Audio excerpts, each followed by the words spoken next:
Baik, bismillahirrahmanirrahim.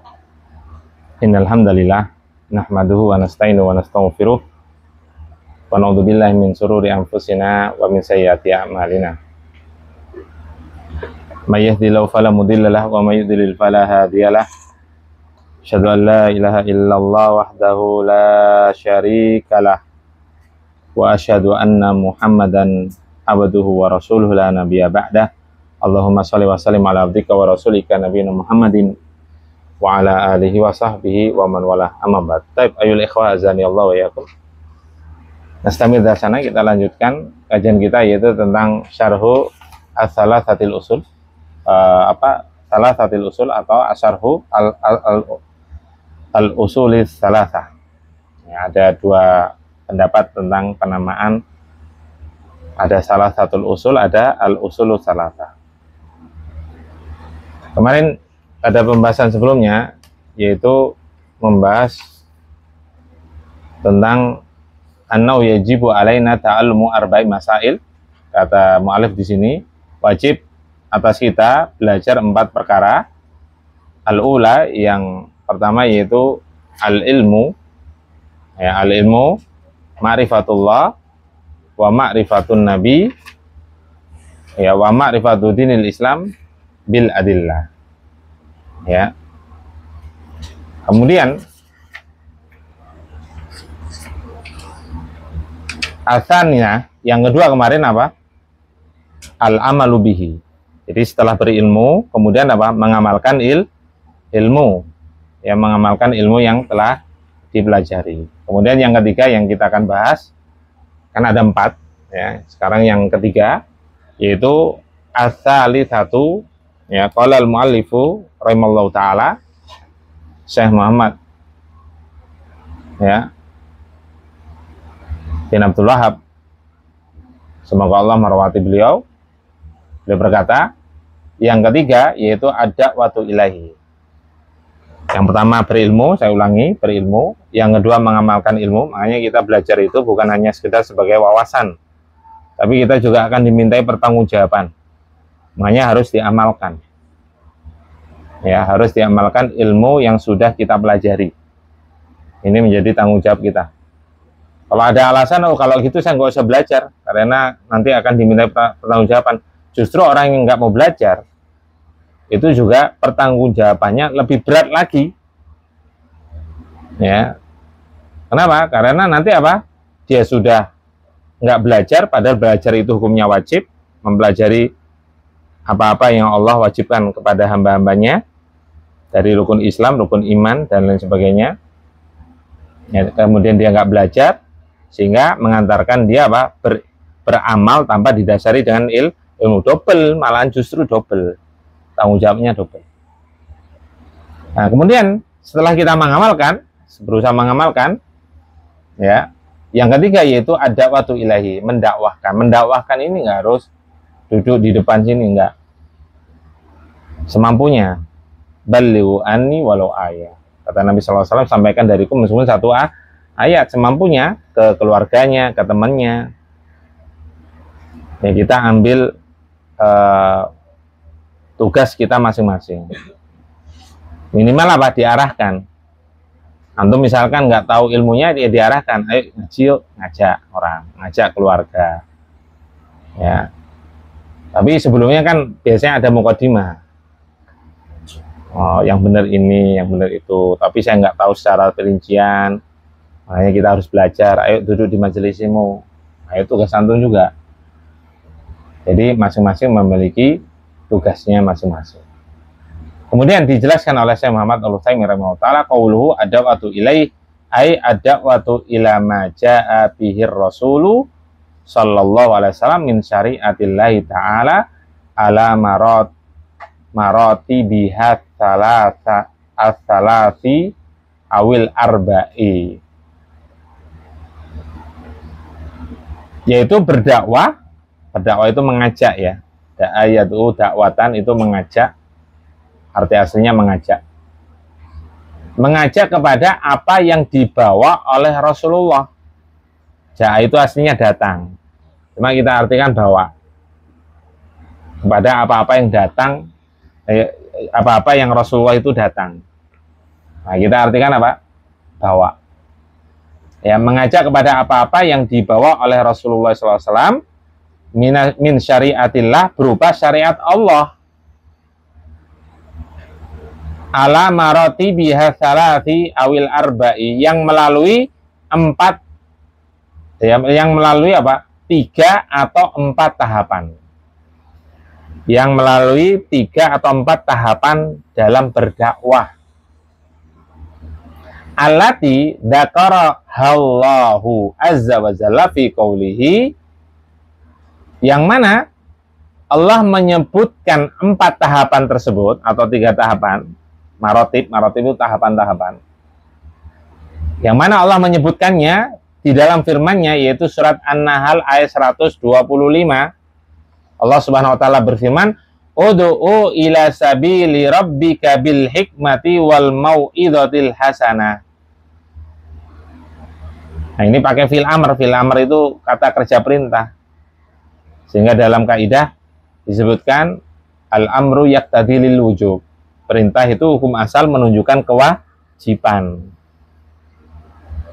Ya, sehingga yang disebutkan dalam Al-Qur'an, dalam hadis, ketika ada perintah, baik itu menggunakan fil amr, kata kerja perintah, atau fil mudhari yang bermakna perintah, yaitu dikasih lam, huruf lam, fal yunfik. Nah, itu perintah, maknanya perintah. Itu hukum asalnya apa? Yaqtadi lil wujub, menunjukkan makna wajib, kewajiban, kecuali ada dalil yang memalingkan yang asalnya hukum wajib jadi sunnah. Ya, maka meskipun ada dalil yang menunjukkan perintah, karena ada penegasan dari riwayat yang lain yang menunjukkan apa? Bukan wajib, hanya sekedar sunnah. Kadang Rasulullah, atau mungkin Rasulullah pernah meninggalkan, berarti kan tidak wajib. Sehingga meskipun ada kata kerja, hukumnya tidak wajib. Karena ada dalil yang memalingkan dari yang wajib kepada yang sunnah.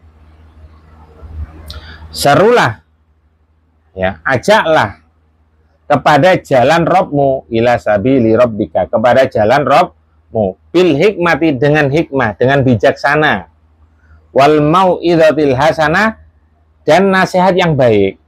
Jadi menyuruh manusia itu dengan apa? Bijaksana, dengan hikmah, dan juga dengan apa? Nasihat yang baik. Itu hukum asal, ya, hukum asal.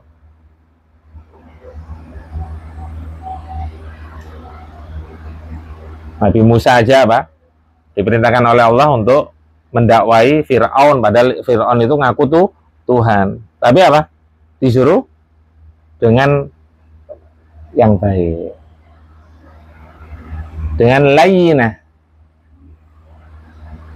Ya, Allah memerintahkan Nabi Musa menyeru Fir'aun dengan lembut, kata-kata yang lembut, kata-kata yang hikmah. La'allahum yatadakkarun. Diharapkan apa? Mereka mau ingat, mau kembali, mau meninggalkan kekufuran, mau meninggalkan kecongkaan. Ya, makanya kalau kita nyeru orang lain itu diusahakan dengan hikmah dan nasihat yang baik. Diusahakan, itu awal, ya. Kita berusaha semaksimal mungkin. Nggak usah ke orang lain lah. Kita kan ingin apa? Kalau kita dinasihati itu ingin apa? Dengan cara yang baik, kan. Kalau dengan yang cara yang kasar, meskipun itu sebuah kebenaran, kadang kita nggak mau. Ego kita itu lebih tinggi nanti. Warrabiatu, adapun yang keempat, sebutkan dalam surat Al-Ankabut ayat 46. Allah Subhanahu wa taala berfirman, "Wala tujadilu ahlal kitabi illa billati hiya ahsan." Janganlah kalian mendebat ahlul kitab. Orang-orang kafir ahlul kitab, siapa itu? Yahudi dan Nasrani, kecuali billati hiya ahsan, dengan cara yang baik. Ini orang kafir loh. Ya. Makanya kalau kita nasihati itu lihat harus bisa mampu memperkirakan nanti yang ada kemaslahatan atau kemudaratan. Sekali lagi, yang ada itu maslahat atau mudarat. Makanya kadang kita kan tidak bisa sekonyong-konyong, kecuali kalau memang diperkirakan kita memiliki kekuasaan. Biasanya kadang dengan cara yang agak tinggi kalimatnya, tapi yang menasihatin itu memiliki kekuasaan, memiliki martabat, memiliki kedudukan, biasanya mau diterima.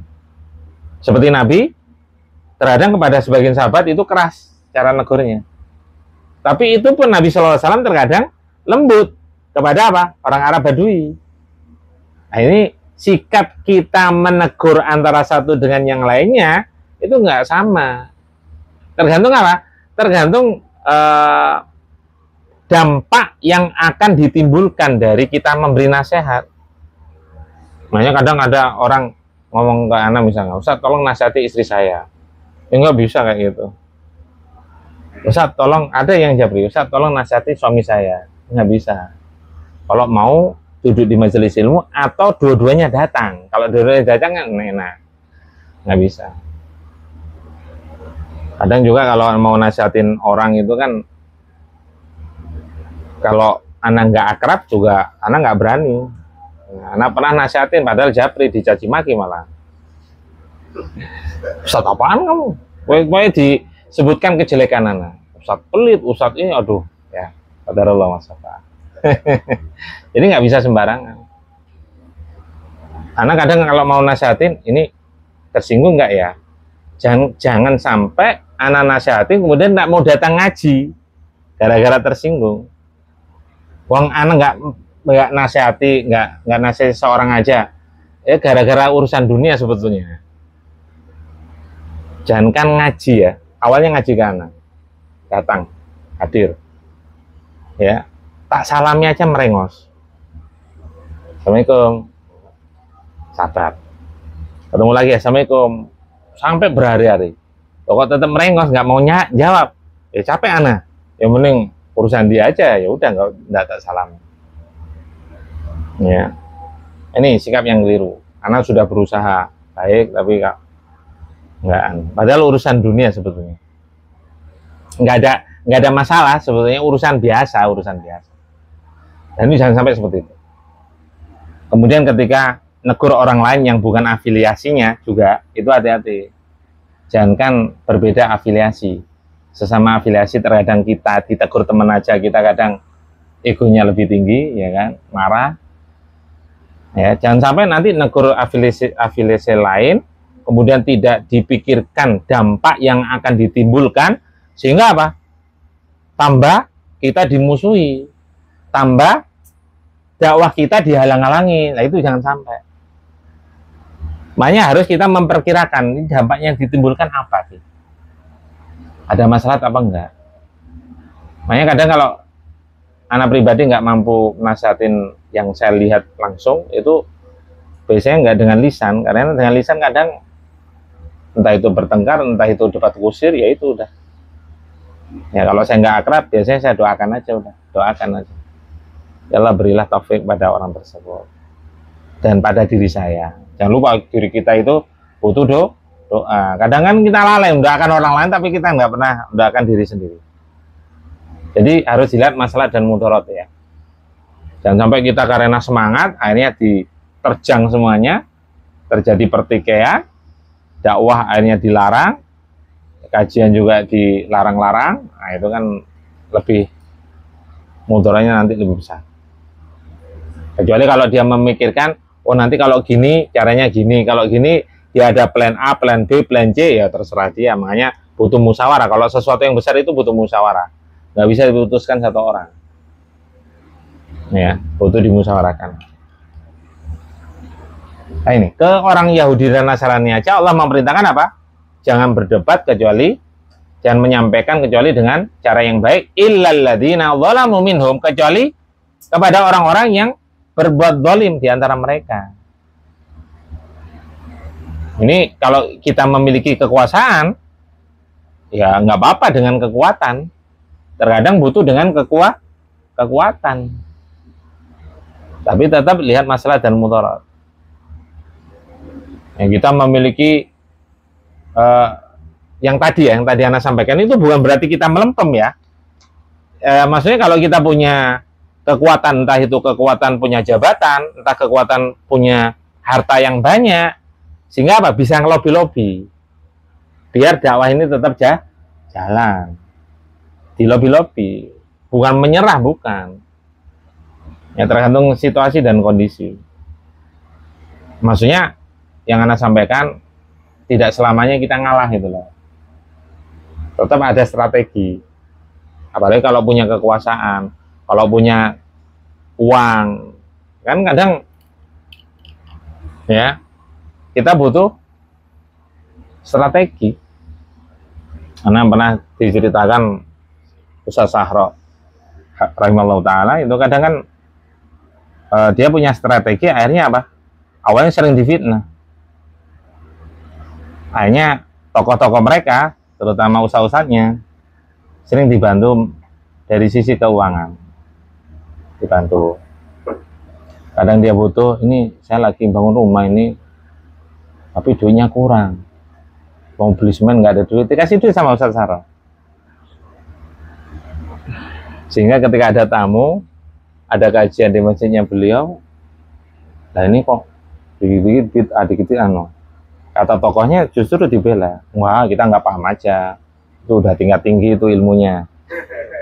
Ustaz Sahro ceritakan ketika ramai-ramainya Imam Nawawi awal-awal itu, yang tahu ya di Perumnas, siapa yang tahu itu kan sampai santer sampai ke Purwasari itu. Oh, itu sesat ini kan, tidak boleh bangun dulu Imam Nawawi, akhirnya ganti nama kan ya, Sahil. Itu sudah sampai Purwasari kata Ustaz Sahro, tapi ojek-ojek di situ ini paling sama ini dengan yang situ itu, cingkrang, jenggota. Wah, nggak sama kok, karena ketika ada kajian juga melibatkan Karang Taruna atau preman setempat ya, dikasih parkiran lahannya ke mereka sehingga mereka dapat duit kan, sehingga mereka apa, kalau udah dapat duit nggak berani ngotak-ngatik. Rata-rata itu kebencian semakin dikobarkan sebenarnya masalah apa? Perut. Ini fakta, ini bukan guyonan, fakta, masalah perut ya. Dulu Ustaz Abu Ayyub juga di Al-Kausar ya gitu, ada seorang tokoh, beliau tinggal di belakang, depannya itu tokoh agamanya mereka, kajian sering nyindir, tapi sering kasih uang, diamplopi, kasih uang makanan. Apa yang terjadi? Di kajiannya nggak pernah bahas lagi. Ketika ada nyinggung-nyinggung masalah, wah itu baik, gak sesat. Bener ya? Makanya kita butuh strategi dalam dakwah. Maksudnya kalau kita ngikut ego, nggak usah dikasih. Kita harus punya izah, kita harus punya. Bukan berarti kita nggak punya izah, cuma kan untuk melembutkan hati, takliful qulub. Makanya dalam Islam itu ada takliful qulub, dikasih zakat. Antum tahu nggak ketika Fathul Mekah itu, waktu itu Abu Sufyan itu belum masuk Islam loh, tapi Nabi Shallallahu Alaihi Wasallam tahu Abu Sufyan itu suka ketenaran, maksudnya tahu kecondongan lah, sehingga apa, beliau dilembutkan hatinya. Dikatakan apa kata Nabi Shallallahu Alaihi Wasallam, barang siapa yang berlindung di rumahnya Abu Sufyan maka dia akan selamat. Disebut nama Abu Sufyan. Apa yang membuat ketika disebutkan itu? Berarti kan, wah, aku dihargai oleh Rasulullah karena Abu Sufyan termasuk tokoh. Makanya ketika antum nggak setuju dengan suatu pendapat, ya, seorang ustadz dan dia diustadzkan, apalagi ustadz terkenal, antum bantahnya kan, antum lihat di media sosial, bantahnya nggak nyebut nama ustadz. Oke lah, misalkan seharusnya namanya, Anda nggak usah nyebut nama ustadz terkenal ya, Ustadz Muhammad misalnya. Yang di media sosial kan ketika bantah kan nyebut apa Muhammad ini sesat gini ya. Itu bahasanya itu loh. Nggak ada masalah kita manggil ustadz, wong memang ustadz kok, ya kan? Kalau bantah dengan yang cara yang santun,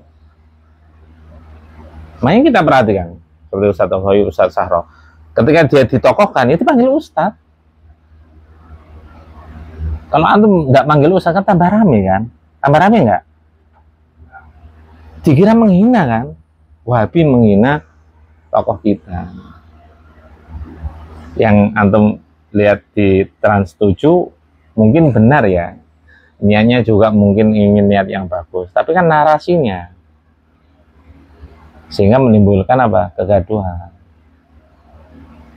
Ya, kita kepingin dakwah yang baik, meluruskan yang salah, jadinya coba kalau bahasanya yang santun, insya Allah nggak akan diterima.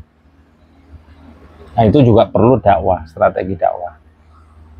Ya, bukan berarti melempem ya, bukan berarti takut ini, enggak. Semua itu harus ada strateginya, harus diperkirakan. Yang kita inginkan apa sih?